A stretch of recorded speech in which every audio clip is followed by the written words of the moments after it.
London की detective chief inspector Kieron park एक सार्वजनिक जांच के दौरान घटनाओं की व्याख्या करती हैं। यह सब 15 मई से शुरू हुआ। पहला दिन, कारिन घर जाती हैं और टीवी चालू करती हैं। न्यूज पर दिखाया जाता है कि एक विवादास्पद दक्षिणपंथी अखबार की कॉलमनिस्ट जो पावर्स को निकालने की मांग को लेकर 20,000 से ज्यादा लोगों ने एक याचिका पर हस्ताक्षर किए हैं। मधुमक्खियों के लगभग विलुप्त हो जाने के कारण उनकी नकल करने वाले ड्रोन कीड़े, जिन्हें आदि कहा जाता है, को लगातार दूसरे साल सक्रिय किया गया है। जो पावर्स अपने घर लौटती हैं, उन्हें एक केक मिलता है जिस पर अपशब्द लिखे होते हैं। वह सोशल मीडिया पर खुद के बारे में भद्दे कमेंट्स पढ़ती हैं। वह ट्विटर देखती हैं और वहाँ किसी ने #DeathToJoePowers पोस्ट किया है। कारिन टीवी पर एक इंटरव्यू देखती है जिसमें रैपर टस्क एक बच्चे फैन का अपमान करता है। उसे एक कॉल आती है और वह कार में निकल जाती है। वह एक क्राइम सीन पर पहुंचती है जहां वह trainee detective constable Blue Coulson और निक शाल्टन से मिलती है। वे जो पावर्स की मौत की जांच कर रहे हैं। उसकी गर्दन कटी हुई पाई जाती है।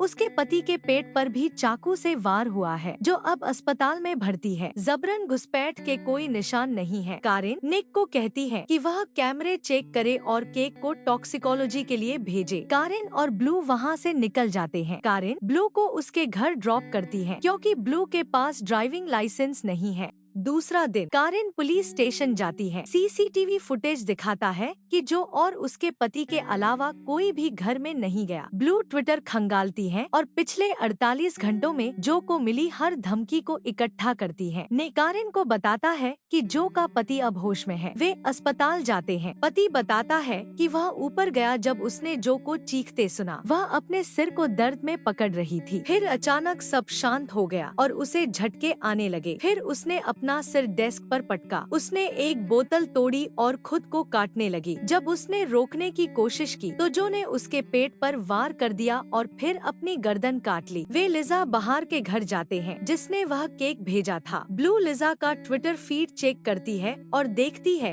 कि उसने सोमवार सुबह DeathToJoePowers ट्वीट किया था। लिजा कहती है कि केक 80 अन्य लोगों ने मिलकर भेजा था। जब उसे उसका ट्वीट दिखाया जाता है, वह कहती है कि यह असली नहीं है, यह तो मजाक था। उसने कहीं और हैशटैग देखा था। कारिन ब्लू को अलग ले जाती है और बताती है कि टॉक्सिकोलॉजी रिपोर्ट में केक पूरी तरह साफ निकला है। वे स्टेशन वापस लौटते हैं। निक कारिन को बताता है कि अब लोग टस्क से भी नफरत करने लगे हैं क्योंकि उसने बच्चे का अपमान किया। ट्विटर पर किसी ने #DeathToTusk पोस्ट कर दिया है। टस्क एक शो खत्म कर रहा होता है, तभी उसे झटका आता है और वह अपने सिर को पकड़ता है। उसे दर्द में अस्पताल ले जाया जाता है। वह MRI स्कैन के दौरान मर जाता है जब स्कैन की मैग्नेटिक फील्ड उसके दिमाग से एक धातु की वस्तु को उसकी आंख के रास्ते खींच लेती है। वह वस्तु एक आदि निकली। NCA की तरफ से शॉन ली अब केस पर काम शुरू करता है। तीसरा दिन, जो पावर्स के पोस्टमार्टम में यह सामने आता है कि उसके कान की नली से उसके दिमाग तक एक सुरंग है जहां एक आदि घुसा हुआ था। वह घुसकर सीधे दिमाग के पेन सेंटर तक पहुंच गया था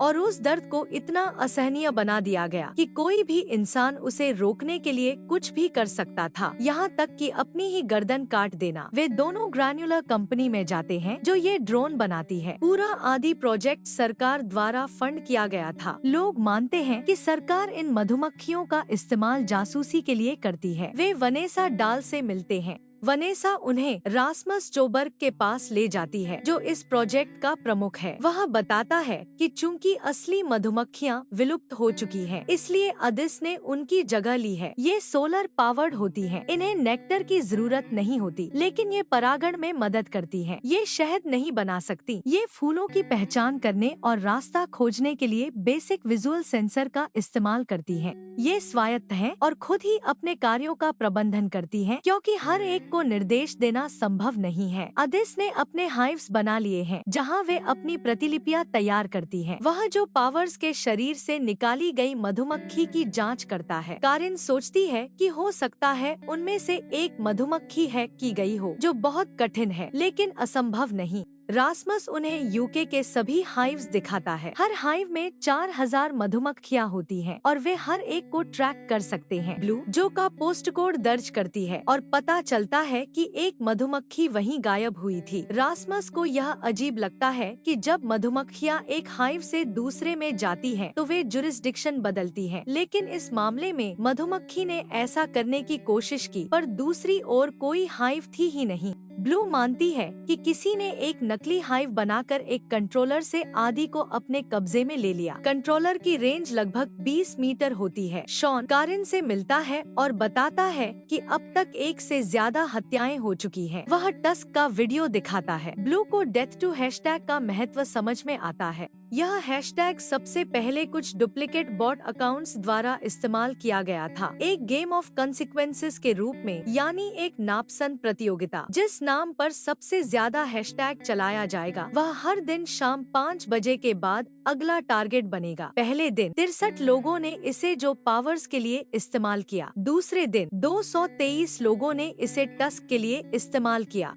आज 880 लोग इसका इस्तेमाल क्लारा मीट्स पर कर रहे हैं। एक महिला जिसने युद्ध स्मारक पर पेशाब करने का नाटक करते हुए एक तस्वीर पोस्ट की थी। क्लारा घर पर बैठी है और भद्दे ट्वीट्स पढ़ रही है। कारिन क्लारा को कॉल कर बताती है कि वह खतरे में है। ब्लू रासमस को कॉल करके उसका लोकेशन भेजती है और उसे मॉनिटर करने को कहती है। पुलिस क्लारा के घर पहुंचती है। रासमस देखता है कि कोई अंदर घुसने की कोशिश कर रहा है। वह ब्लू को कॉल करता है और बताता है कि एक आदि अभी ऑफलाइन हुआ है, जो उनकी लोकेशन से 800 मीटर दूर है। कारिन क्लारा को लेकर निकलती है, जबकि ब्लू कातिल को ढूंढने की कोशिश करती है। रासमस आदि को ट्रेस करने की कोशिश करता है। क्लारा को एक सुरक्षित स्थान पर ले जाया जाता है। वही दुष्ट आदि कार के साथ उस स्थान तक पहुंच जाता है। रासमस ब्लू को बताता है कि वे अब आदि को ट्रेस नहीं कर पा रहे हैं। अचानक वे पूरा हाइव खो बैठते हैं। हजारों आदिस ब्लू की लोकेशन के पास एक साथ ऑफलाइन हो जाते हैं। वे मोबाइल सिग्नल भी खो देते हैं। पूरे यूके की सभी आदिस से संपर्क टूट जाता है। शॉन देखता है कि आदिस का एक पूरा झुंड उसकी ओर उड़ता चला आ रहा है। रासमस ब्लू को टेक्स्ट करता है कि वहाँ से तुरंत निकल जाओ। वे बाहर भागने की कोशिश करते हैं, लेकिन जब आदिस दिखते हैं तो खुद को एक कमरे में बंद कर लेते हैं। आदिस ने पूरे घर को घेर लिया है और दरवाजे से अंदर घुसने लगते हैं।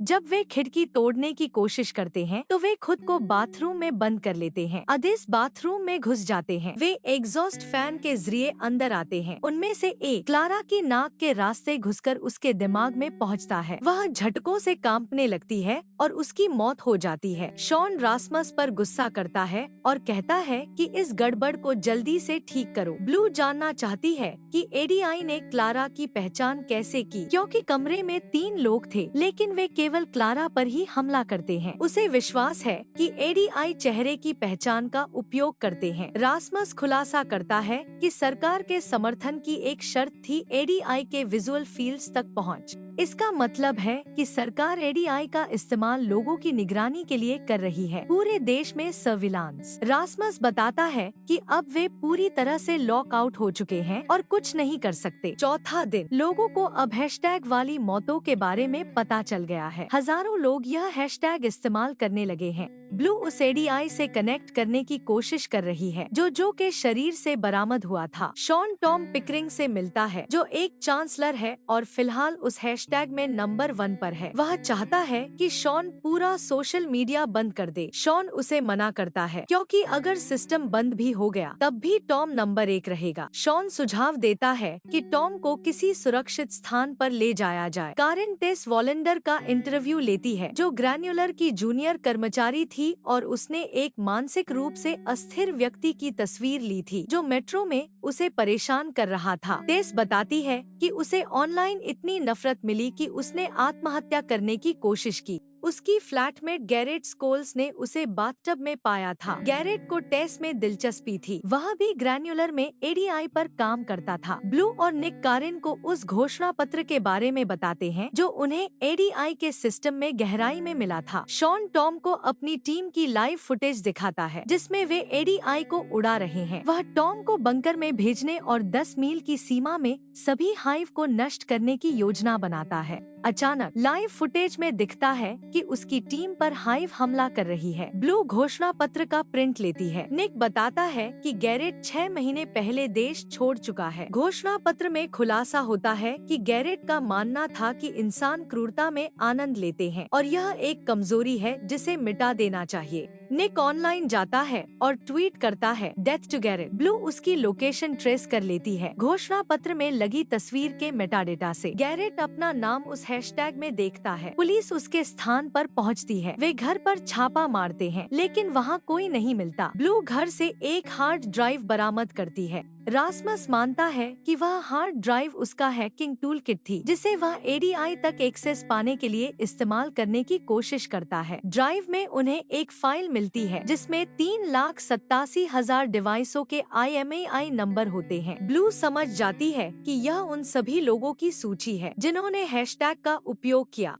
कारेन मानती है कि यह सब गैरेट की योजना का हिस्सा था। उसने जानबूझकर घोषणा पत्र में मेटाडेटा छोड़ा था और अगर वे सिस्टम को बंद करते हैं तो अंत खेल एंड गेम सक्रिय हो जाएगा। वह मानती है कि हैशटैग का इस्तेमाल करने वाले लोग ही गैरेट के असली लक्ष्य हैं। शॉन इसके बावजूद डीएक्टिवेट कमांड चला देता है। वे डर के मारे देखते हैं कि सभी एडीआई बेकाबू हो गए हैं। गैरेट अपना बैग पैक करता है, बाल मुंडवाता है, कॉन्टैक्ट लेंस लगाता है और चला जाता है। वह अपनी लैपटॉप झील में फेंक देता है। एडीआई 3,87,000 लोगों को मार डालते हैं। ब्लू खुद को दोषी मानती है। उसे लगता है कि वह जाल में फंस गई और उसने सब कुछ सक्रिय कर दिया। ऐसा माना जाता है कि वह फोर्स छोड़ने के बाद उसने आत्महत्या कर ली। वर्तमान में गैरेट एक बार में बैठा है और सार्वजनिक जांच देख रहा है। शॉन को अगली गवाही के लिए बुलाया जाता है। ब्लू जिंदा पाई जाती है। उसने गैरेट को ट्रैक कर लिया है। वह कारेन के लिए एक संदेश छोड़ती है। एपिसोड खत्म होता है ब्लू के गैरेट का पीछा करते हुए।